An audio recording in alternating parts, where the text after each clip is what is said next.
کتنی بڑی بات ارشاد فرمائی، فرمایا لا تقنطوا من رحمت اللہ، تم نے میری رحمت سے نا امید نہیں ہونا۔ اللہ کی رحمت سے نا مالک کیا ملے گا؟ فرمایا ان اللہ یغفر الذنوب جمیعا، اللہ سارے ہی گناہ معاف فرما دے گا۔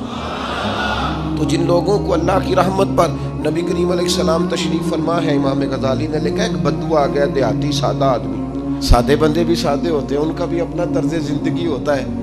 تو بدو آ گیا، سادہ آدمی تھا، آتے ہی السلام علیکم لے کے نا تو کوئی بات ہی نہیں کی، سیدھا سیدھا ہی کہتا یا رسول اللہ صلی اللہ علیہ وسلم یہ بتائیں قیامت کے دن حساب کس نے لینا ہے؟ حضور فرمانے لگے بھائی یہ تو بڑی صاف سی اور مختصر سی اور سادہ سی بات ہے، حساب تو اللہ تعالیٰ نے لینا ہے۔ اب اس نے جو لفظ کہے، اللہ کے حبیب کی آنکھوں میں آنسو آ گئے، کہنے لگے اگر اللہ نے حساب لینا ہے پھر انشاءاللہ کرم ہی ہوگا۔ تو حضور فرمانے لگے تمہیں یہ امید کس طرح ہے؟ تو عرض کرنے لگے یا رسول اللہ کریم جب غالب آتا ہے تو معاف ہی کرتا ہے۔ جب کریم کا غلبہ ہوتا ہے نا، کریم بندہ جب کسی پہ قبضہ کر لے تو پھر معاف کرتا ہے، تو اللہ تو سب سے بڑا مہربان ہے۔ وہ بات کی اور اگلا جملہ ہی کوئی نہیں کہا، وہ چلے گئے۔ تو حضور علیہ السلام نے اب اس بات پر رزلٹ دیا، فرمانے لگے کریم محبوب بندہ سادہ تھا، بات بہت بڑی کر گیا ہے، بڑی بات کر گیا، سادہ آدمی۔ میرے عزیز، اللہ کی رحمت پر جن لوگوں کو امید ہو، انہیں موت سے ڈر اور پھر جن کو محبوب کی ملاقات کا شوق ہو نا، ہم نے جان دے دی وعدہ دیدار پر، ہم سے وعدہ کیا گیا تھا کہ تم مرو گے نا تو تمہیں دیدار ملے گا، تو ہم نے جان ہی دے دی وعدہ دیدار، جان ہی دے دی وعدہ دیدار پر۔ اور پھر فرماتے ہیں نقد اپنا دام ہو ہی جائے گا، فرماتے ہیں ہم نے جان دی ہے اس وعدے پر کہ وہ ملے گا، تو امید ہے کہ یہ سودا ادھار نہیں، جیسے ہی قبر میں جائیں گے سامنے حضور کی زیارت نصیب ہو جائے گی۔ اس لیے لحد میں بھی عشق رخ شاہ کا داغ لے کے چلے، اندھیری رات سنی تھی سو چراغ لے کے چلے۔ یہ حدیث آپ نے بھولنی نہیں، یہ تنہائیوں میں یاد رکھنے کی روایت ہے، یہ تنہائیوں میں پڑھنے کی روایت ہے۔ یہ اپنے ذوق کو تازہ، جو لوگ کہتے ہیں نا وجد سرور کیف میں جانا چاہتا ہوں، وہ مشکاۃ شریف کی اس حدیث کو دیکھے۔ اللہ کے حبیب علیہ السلام نے فرمایا لوگوں میں تمہیں بتاؤں قیامت کے دن اللہ تعالیٰ بندوں سے پہلا سوال کیا فرمائیں گے اور بندے اس کا جواب کیا دیں گے؟ یا رسول اللہ کرم فرمائیے، بتائیے۔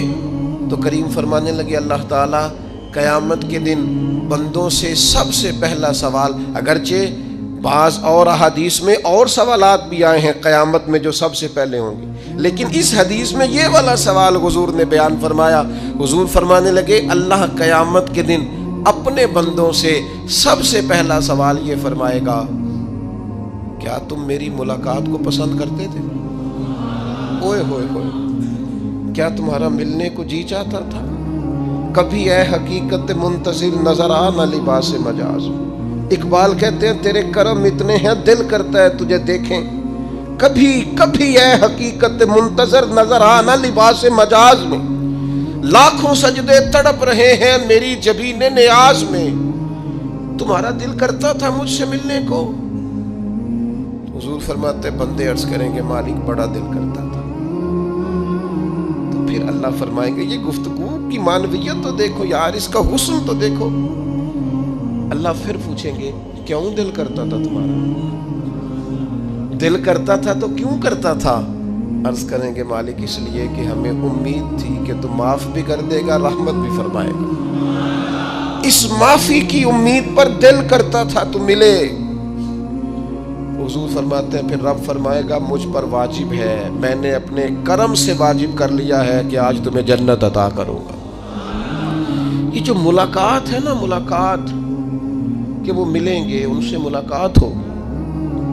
عمر بیت گئی نا نام جپتے، عمر بیت گئی نا تذکرہ کرتے، ہم سے بھی لوگ پوچھتے ہیں کیا کمائی کی، کیا زندگی میں حاصل کیا، تو ہم کہتے ہیں شرق سے غرب تک ملک کے ایک کونے سے لے کر دوسرے کونے تک مدینے والے کی بات کی، حضور کا ذکر کیا ہے۔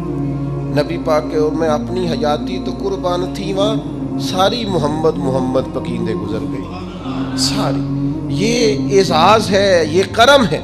اب کیا ہوتا ہے، گناہگار لوگ ہیں، اتنا بڑا دعویٰ تو نہیں کر سکتے، لیکن دل تو چاہتا ہے نا کہ چلو جس کا نام لیا ہے اس کی کبھی زیارت بھی ہو، کبھی ملاقات بھی ہو، کبھی نظر کرم بھی ہو۔ کسی نے اپنے محبوب سے کہا تھا کہ ذرا ایک نظر مجھ پہ بھی کیجئے، تو قریب بیٹھے ایک شخص نے کہا یار تو نے بڑا دعویٰ کیا ہے، جو محبوب ہوتے ہیں ان کو تکلیف نہیں دی جاتی، تو کہتا ہے پورا چہرہ ہی تیری طرف پھیرے۔ تو پھر اس نے اس درویش سے پوچھا کہ میں بھلا پھر کیا کروں، میرا دل تو میرا بھی کرتا ہے نا۔ چلو یہ تو آپ کی بات ٹھیک ہے کہ اب میں محبوب سے کہوں کہ اتنی تکلیف کرے کہ میری طرف پورا رخ پھیرے تو ٹھیک نہیں، تو پھر بتائیں میں کیا کروں؟ تو اس نے کہا ان راہوں میں کھڑا ہو جا جن راہوں کی طرف وہ کریم دیکھتا ہے۔ چلو اسی با کردار کو دیکھتے دیکھتے بیچ میں تیرے اوپر بھی نظر، مجھ پہ محشر میں نصیر ان کی نظر پڑ ہی گئی، مجھ پہ محشر میں نصیر ان کی نظر۔ اوئے ہوئے، اللہ کرے آپ کو بھی وہ لطف آئے جو مجھے آ رہا۔ کہتے مجھ پہ محشر میں نصیر ان کی نظر، یہ انتہائی عاجزی ہے کہنے والے کی۔ اس نے بالکل اپنے آپ کو ختم کر کے کہا کہ میں قابل تو نہیں تھا، اور میں پھر تکلیف دیتا کہ میری طرف دیکھیں، اسپیشل میرے لیے وقت نکالیں۔ پر کرم یہ ہوا کہ مجھ پہ محشر میں نصیر ان کی نظر پڑ ہی گئی۔ کہنے والے اسے کہتے ہیں خدا کا کرنا، کہنے والے اسے کہتے ہیں خدا کا کرنا۔ اللہ نے کیا کہ نظر مجھ پر پڑ ہی گئی، اور جب پھر پڑ گئی تو تیری ایک نظر کا کمال ہے اور میری زندگی کا سوال ہے۔ بس جب پڑ گئی تو سو پھر پڑ گئی۔ موت سے وہ بندہ کبھی نہیں ڈرتا جسے ملاقات کا شوق ہو، ملنا چاہے داتا علی اجمیری سے اور موت سے ڈرے، ملنا چاہے حضرت غوث پاک جیلانی سے اور پھر موت سے ڈرے۔ زندگی گزری ہو علی علی کرتے پھر موت سے ڈرے، عمر بھر سیدنا عثمان غنی کی سخاوت کی بات کی ہو اور پھر جنت میں جا کے ان سے ملنے کا شوق پیدا نہ کرے، ساری زندگی سیدنا فاروق کا عدل بیان کیا ہو، ساری زندگی ان کے انصاف کا تذکرہ کیا ہو، پوری امت کو بتایا ہو کہ اگر جینا چاہتے ہو تو عمر کے رستوں پر چلو، اور پھر یہ موت سے ڈرے اور مر کے جناب فاروق اعظم کی زیارت کو پسند نہ کرے۔ جسے صدیق کی وفائیں یاد ہو، جنہیں جناب ابو بکر صدیق کا عشق یاد ہو، وہ پھر ان کی زیارت نہ کرنا چاہے اور ساری عمر حضور کی نعت پڑھی ہو۔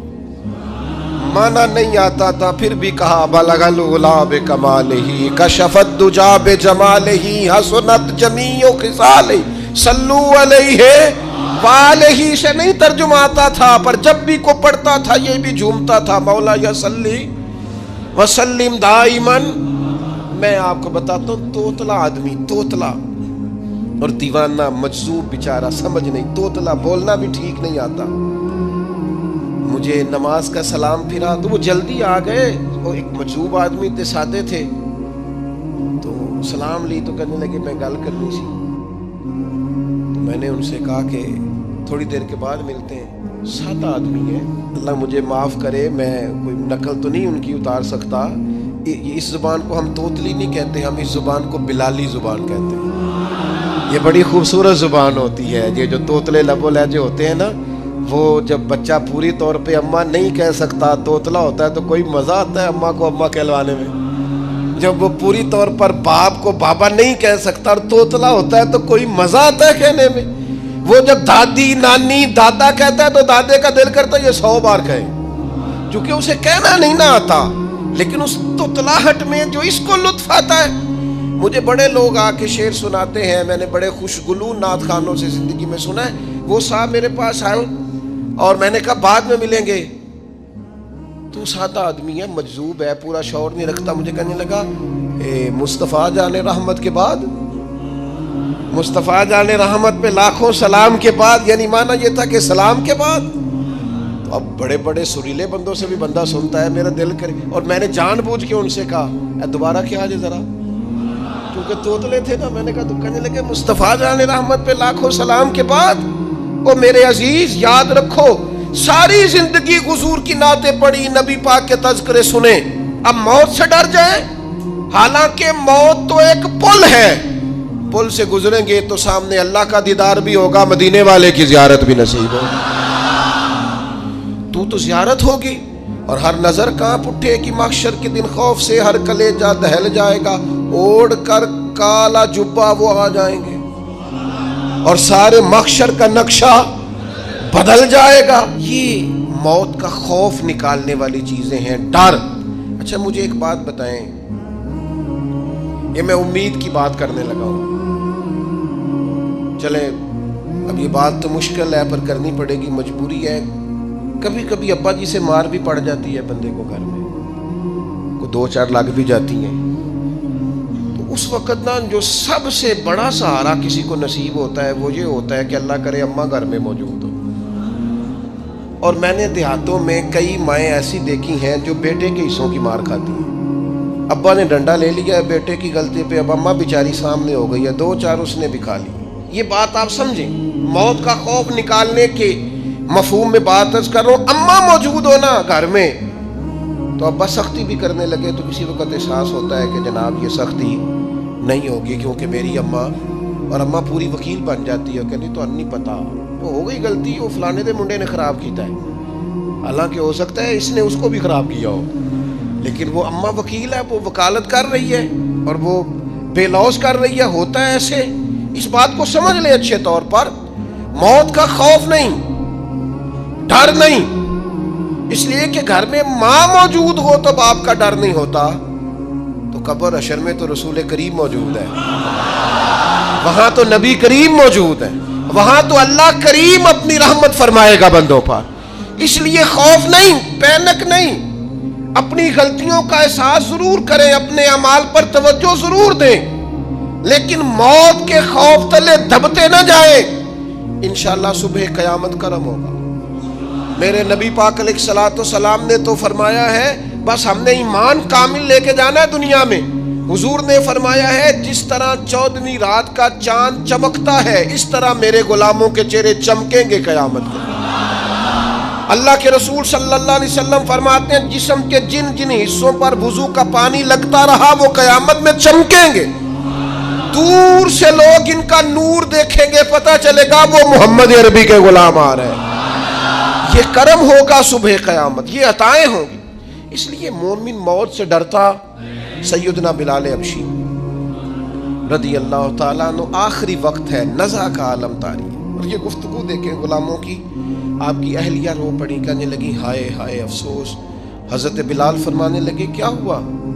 کہنے لگی افسوس ہے کہ آپ دنیا سے جا رہے ہیں. تو حضرت بلال نے مضمون ہی بدل دیا، سوچ کا زاویہ ہی بدل دیا. فرمانے لگے یہ افسوس کا مقام نہیں، یہ تو خوشی کا مقام ہے. اس لیے کہ میری آج آنکھیں بند ہوں گی، قبر میں کھلیں گی، مدینے والے محبوب سے بھی ملوں گا، حضور کے غلاموں سے بھی ملوں گا صلی اللہ تعالی علیہ وسلم. تو موت تو مقام مسرت ہے، اور اگر یہ مل جائے زندگی میں. ایک بدو ایمان لے آئے، ابن ماجہ میں موجود ہے. حضرت ابو ہریرہ رضی اللہ تعالیٰ عنہ حدیث کے راوی ہیں، فرماتے ہیں ایک بدو ایمان لائے اور انہوں نے حضور علیہ السلام کے ساتھ ہجرت بھی کی. ابن ماجہ میں موجود ہے. تو نبی پاک علیہ السلام نے نا انہیں ایک صحابی کے ساتھ کر دیا، وہ ان کے کام کاج میں مصروف ہو گئے ان کے ساتھ. تو حضور علیہ السلام نے نا ایک جگہ سے مال غنیمت آیا، تو طریقہ مبارکہ یہ تھا کہ مال غنیمت میں سب کو حصہ دیا جاتا تھا. اگرچہ وہ جہاد پہ نہیں گئے لیکن حضور نے انہیں بھی حصہ دیا. تو وہ صحابی تو رو پڑے، عرض کرنے لگی حضور میں اس کے لیے تو ایمان نہیں لایا تھا. حضور نے فرمایا پھر بتائیے، گرچہ حضور جانتے ہیں کس لیے لائے تھے. عرض کی حضور میں تو اس لیے ایمان لایا تھا کہ میں رب کی راہ میں لڑوں گا اور میں اپنی جان پیش کروں گا. میں شہادت کے لیے ایمان لایا تھا، مجھے یہ مال دولت نہیں چاہیے. تھوڑی ہی دیر گزری کہ ایک اور مارکے کا اعلان ہو گیا، جنگ کا اعلان ہو گیا. حضور نے فرمایا چلو. وہ گئے اور چند ہی لمحے گزرے کہ وہ میدان میں اترے اور پھر شہید ہو گئے. صحابہ کرام ان کی مقدس لاش مبارک کو اٹھا کے محبوب کے قدموں میں لائے تو نبی کریم نے کیا خوبصورت بات ارشاد فرمائی. حضور فرمانے لگے دیکھو اس نے اللہ کی تصدیق کی ہے تو رب نے بھی اس کی تصدیق فرما دی. اور پھر یہ دو جملے محبوب کہتے کہتے اٹھے اور پھر حضور نے اپنا جبہ مبارک اتارا اور اتار کے فرمایا اس بندے کو نہ اس جبے میں کفن دے دو, اس میں اسے کفن دو, اس لیے کہ تو شہادت کے لیے ایمان لائے, موت کی آنکھوں میں آنکھیں ڈال کے جیا, اپنی زندگی کمزور نہ گزارو. مسلمانوں پہ کافر کا روب طاری ہو گیا ہے. ایک تو ہوتا ہے نا کہ کوئی مدد کرنا, کوئی آگے بڑھنا, فلسطین کا نام تک نہیں لے رہے حکمران زبان سے, ذکر تک نہیں کر رہے, چینل ذکر نہیں کر رہے. اتنا روب, اتنا کفر کا خوف, صرف اس لیے کہ ہمیں موت کا ڈر ہے. مر جائیں گے تو بستر پہ نہیں مریں گے, بیماریوں سے نہیں مر جاتے لوگ. خدا کے بندو اپنی زندگی میں اتنا خوف اگر موت کا پیدا کر لو گے. حضرت سعید ابن جبیر رضی اللہ تعالیٰ عنہ بہت بڑے فقیہ تھے. حجاج بن یوسف نے بلایا اور کہنے لگا میں تمہیں موت دینے لگا ہوں, مار دوں گا تمہیں. بڑا ظالم آدمی تھا, بڑے لوگ اس نے قتل کیے تھے. حضرت سعید رضی اللہ تعالیٰ عنہ مسکرا پڑے اور غصے میں آیا, کہنے لگا کیوں ہنستے ہو؟ فرمانے لگے تو بڑا بیوقوف ہے, تجھے کس نے کہا زندگی اور موت تیرے ہاتھ میں, یہ تو تب آئے گی جب میرا رب چاہے گا. کہنے لگا لے جاؤ ان کو اور جا کے قتل کر دو. تو وہ جب جلاد لے جا رہے تھے تو آپ اور کھل کے مسکرائے, ہنسے. یہ آپ کی طاقت ہے کہ موت کو دیکھ کے مسکراہٹ ہو, لبوں پہ تبسم رقصاں ہو, مسکرائے. جب آپ مسکرا رہے تھے تو اس کو اور غصہ ہے, واپس بلایا. کہنے لگا مسکراتے کیوں ہو؟ فرمانے لگے تیری جرت پہ مسکرا رہا ہوں, اور اس بات پہ مسکرا رہا ہوں کہ رب کتنا بے نیاز ہے, تیرے جیسے لوگوں کو بھی مہلت دے رکھی ہے. کتنا بے نیاز ہے, تیرے جیسے لوگوں کو مہلت دے. اور غصے, کہنے لگا میرے سامنے قتل کرو. حضرت سعید ابن جبیر رضی اللہ تعالیٰ عنہ نے منہ کعبے کی طرف کر کے پڑھنا شروع کیا, انی وجہت وجہی للذی فطر السماوات والارض حنیفا وما انا من المشرکین.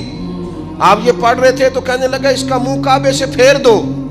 کعبے سے منہ پھیرا تو آپ فرمانے لگے تو بڑا ہی بیوقوف ہے, میرا رب کو صرف کعبے کی طرف مقید ہے, وللہ المشرق والمغرب فَإِنَّمَا تُوَلُّوا فَثَمَّ وَجْهُ اللَّهِ. چہرہ پھیر دیا جب اس نے تو آپ فرمانے لگے مشرق بھی اللہ کا, مغرب بھی اللہ کا. اور اللہ فرماتا ہے تم جدھر بھی منہ کرو ادھر ہی اللہ کی رحمت ہے.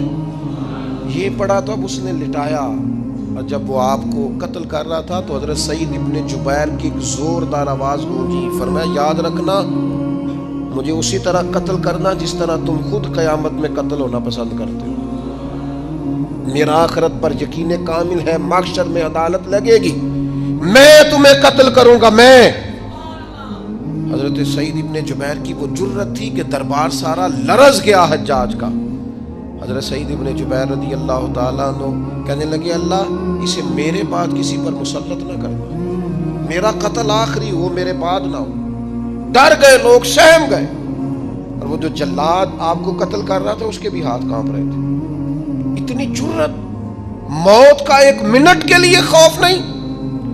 حضرت سعید ابن جبیر رضی اللہ تعالیٰ عنہ شہید ہو گئے تو اتنا خون نکلا, اتنا خون نکلا, اتنا خون نکلا, خون بند ہی نہیں ہو رہا. ایک طبیب بیٹھا تھا, ہانپتے کانپتے ڈرے ہوئے, سہمے ہوئے. حجاج کہنے لگا اسے اتنا خون؟ تو کہنے لگا بادشاہ میں نے سالوں مریض دیکھے ہیں, اس کو پتہ چل جائے نا مرنے والا ہوں وہ تو اتنا خوف میں آتا ہے, پہلے ہی اس کا سارا خون جم جاتا ہے اور سکڑ جاتا ہے اور اس کا خون جل جاتا ہے. یہ جو بندہ تم نے شہید کیا ہے نا اس میں ایک رتی برابر بھی موت کا خوف نہیں. موت کے خوف سے بے نیاز تھا, اتنا خون نکلا. حضرت سعید ابن جبیر شہید ہوئے اسی دن حجاج کے پیٹ میں درد شروع ہوا. صرف 15 دن حجاج بعد میں زندہ رہا ہے, 15 دن, اور ساری رات تڑپتا تھا, کہتا تھا مجھے خواب میں آ کے پیروں سے گھسیٹتے. حضرت سعید ابن جبیر چلاتا تڑپتا. 15 دنوں کے اندر طبیبوں نے کہا تیرا جو مرض ہے یہ کوئی آسمانی عذاب ہے. میرے عزیز موت سے ڈرے نہیں بلکہ جو ظالم ہو ان کو ڈرا دیں, یہ مومن کی شان ہے.